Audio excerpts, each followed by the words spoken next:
मित्रों को श्री राधे कृष्णा हरे हरे। आप सब कुशल मंगल से होंगे मित्रों। आज हम भी ठीक ठाक हैं। तो मित्रों हमारे चैनल पर अगर नए हैं तो सब्सक्राइब करें, बेल आइकॉन को दबाना ना भूलें।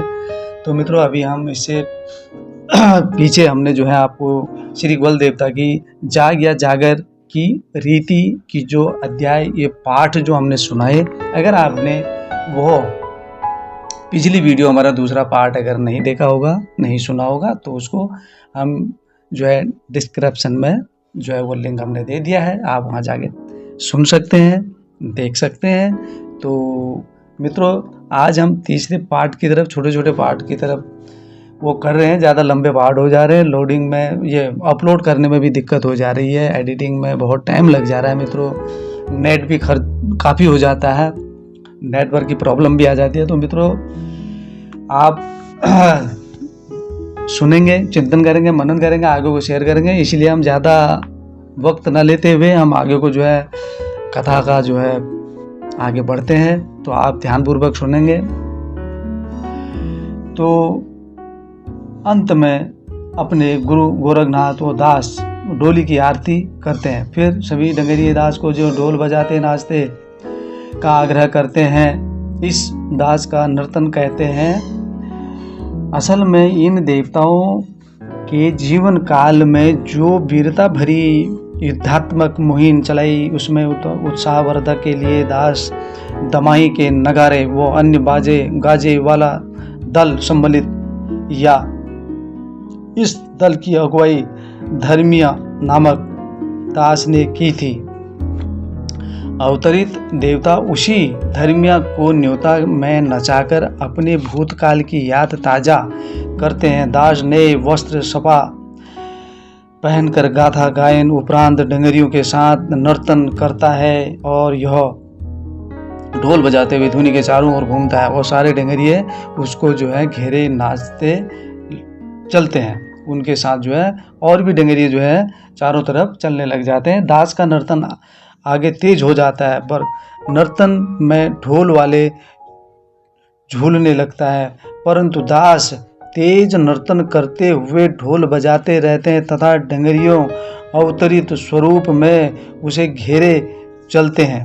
अंत में नाचते नाचते दास की नज़र आसमान की तरफ हो जाती है और उसके गोल चक्कर नाचने की गति तीव्र बढ़ जाती है। घूमते घूमते वह गिरने को जैसा होने से पहले घेरा डाले डंगरिया उसे पकड़ अपने शरीर का सहारा देते हैं। फिर वह सभी डंगरियों को हाथ जोड़ते पूर्वतः हो जाता है। इसे धर्मिया दास का अवतरण कहते हैं।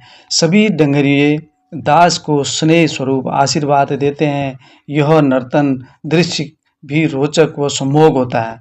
तो इस नर्तन की समाप्ति पर उस रात्रि के नौरतों का समापन हो जाता है। मित्रों सामान्यतः सुबह 2:30 बजे तक यह आयोजन पूरी तरह रात्रि इसी तरह पूरा होता है। आखिरी रात्रि को डंगरिया नौरता मंजूर करते हैं। सभी सेवकारों, आयोजकों, ब्राह्मण, दास, कार्यकर्ताओं को आशीष स्वरूप फल फूल देते हैं।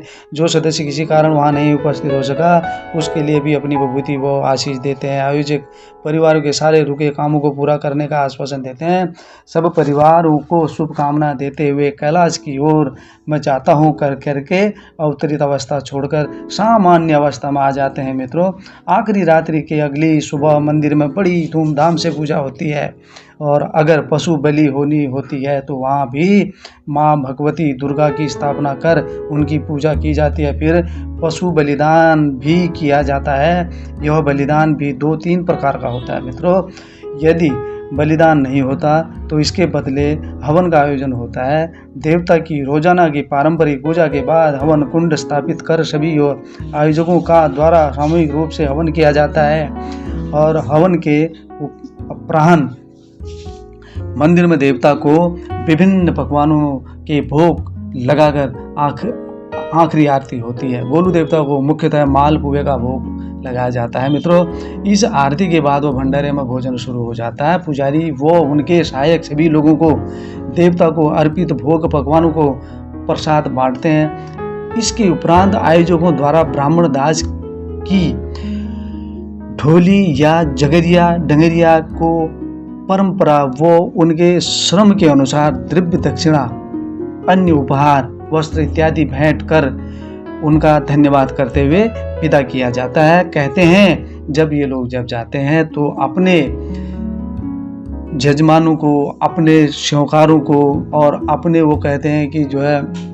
घुसा कहते हैं, हमारी अपनी भाषा में कहते हैं, तो इनको भी जो है अपनी तरफ से वो आशीर्वाद दे के चले जाते हैं कि आपके घर में ये नौरता लगे रहें, अच्छे कार्य होते रहें, आप हमें आगे को भी इसी तरीके से बुलाते रहें, कह के चल देते हैं, विदा हो जाते हैं।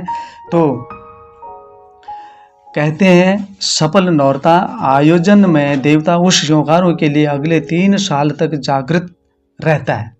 जो हम कहते हैं कि थानबासी तीसरे साल फिर लगता है। समय समय पर श्योकारों की सहायता जो है ये हमारे देवभूमि के देवी देवता करते रहते हैं। देवभूमि में स्थानीय लोग देवताओं की उक्त पूजा पद्धतियाँ अनूठी व चमत्कारी हैं। इसमें साक्षात देव दर्शन होता है मित्रों, तो तुरंत निर्णय होता है, अपराधी को दंड दिया जाता है। खास बात यह है कि पूजा पद्धति जातिगत परिधि से पर है। जगरिया और डंगरिया किसी भी जाति के हो सकते हैं मित्रों, उसमें कोई भेदभाव नहीं होता है। गोलू देव या अन्य स्थानीय देवता किसी भी व्यक्ति पर अवतरित हो सकते हैं, वो चाहे स्त्री हो या पुरुष हो। पर नौरतों में जो धुनी में जो अवतरित होते हैं तो वह पुरुष ही होते हैं। अच्छा, अवतरित अवस्था में उसे गोलू देव का ही सम्मान दिया जाता है। गोलू देव गरीब, निर्धन, असहाय लोगों की फरियादें तुरंत सुनते हैं। ऐसे लोगों की यदि बेकसूर सताया गया हो या तिरस्कृत किया गया हो और यदि ये इस अन्याय के विरुद्ध कहीं से भी गोलू देव से अपने ऊपर हुए अत्याचार के विरुद्ध विचार करने की हृदय से फरियाद करें तो गोलू देव अधीर होकर अन्याय को दंड देने तुरंत दौड़ चले आते हैं, दौड़ पड़ते हैं। देवभूमि इसे घात डालना भी कहते हैं मित्रों। हमारे अगर कोई अपने आप को ज़्यादा अहम तत्वी समझता है, जो दूसरे को दबाने की सोचता है और जो बेचारा गरीब होता है, जो लड़ना नहीं चाहता, कुछ बोलना नहीं चाहता, तो वो अपना जो है बस प्रभु से ही अपना जो है अपने कुलदेव से ही कहता है कि हे प्रभु मेरे साथ जो है न्याय करना आप। तो तब जो है गोलू देव अधीर होकर तो उसकी जो है दौड़ पड़ते हैं उसकी ओर। तो यही घात का अर्थ शिकायत करना होता है। तो अगर वादी अत्याचार या उत्पीड़न के विरुद्ध शिकायत करने गोलू के थान या मंदिर में चले जाते हैं और वहाँ रो पीट कर देवता से न्याय की गुहार लगाते हैं और करते हैं तो अन्यायी पर संकट आना शुरू हो जाता है, कभी किसी वेश में, कभी किसी रूप में, कभी किसी चेष्टा में। तो वह इस देव दंड को समझ जाता है, क्योंकि और कोई समाधान नहीं मिलता है। फिर पूछ करवा करके, पूछ कहते हैं मित्रों हमारे वहाँ, अपनी अपनी भाषा में अलग अलग कह सकते हैं, लेकिन हमारे यहाँ तो कहते हैं कि गणित पूछ करवा कर गोलू देव के सामने दोनों पक्षों में राजीनामा होता है। इस राजीनामे के बाद दोनों पक्षों को गोल देवता के मंदिर में संयुक्त रूप से पूजा अर्चना करनी होती है। श्री गोल देव जी की पूजा विधि यहाँ के मूल निवासियों द्वारा सर्जित की गई ब्राह्मणों के मैदानी भागों में से यहाँ आकर बसने से उनके द्वारा इसमें कुछ वैदिक पूजा